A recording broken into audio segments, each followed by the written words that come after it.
څو ورځې مخکې ما ته یو کس ټلیفون وکړو خو ډېر زیات یې وژړل. ما ورنه پوښتنه وکړه ملګرې څه مسله دی، مسله وښایه. ما ته مولانا صاحب ما ته به لږ ټیم راکوي بیا به تا ته زه د مسله بیانوم. او ورته ویل صحیح دی ته ما ته خبره وکړه څه مسله دی. وایي مولانا صاحب 4 کاله کېږي مونځ مې نه دی کړی. ما یې ولې مونځ نه کوي؟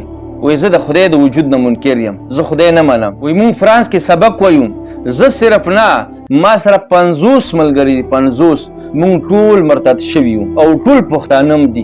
هغې سه ما پوره نیمه ګنټه خبرې وکړې، هغه ما مطمئن کړو الحمدلله. هغې دوباره بیا اسلام راوړو. هغې ما ته ویل چې زه به نورو ملګرو سره خبره کوم، ما چې نور څومره ملګري دي دلته ټولو سره به خبره کوم انشاءالله.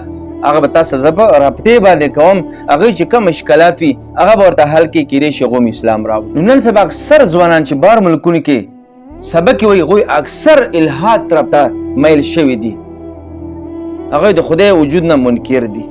نو مو علما کرامو ته پکار ده چې دې طرف ته متوجه شي. زمونږ ځوانان، زمونږ خپل مسلمانان ورونه، خپل پښتانه ورونه هغه مرتد شول، هغه ملحدین شول او موږ سره غم هم نشته. او زمونږ بعضې علما کرام خپل منځ کې لاس په ګریوان دي.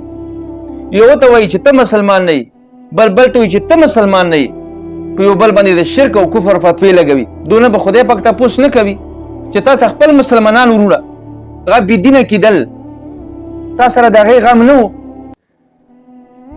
چې ته خپل منځ کې لاس په ګریوان په وړو وړو مسلو باندې یو بل سره جګړې کوې، په یو بل باندې د شرک او کفر فتوی لګوي.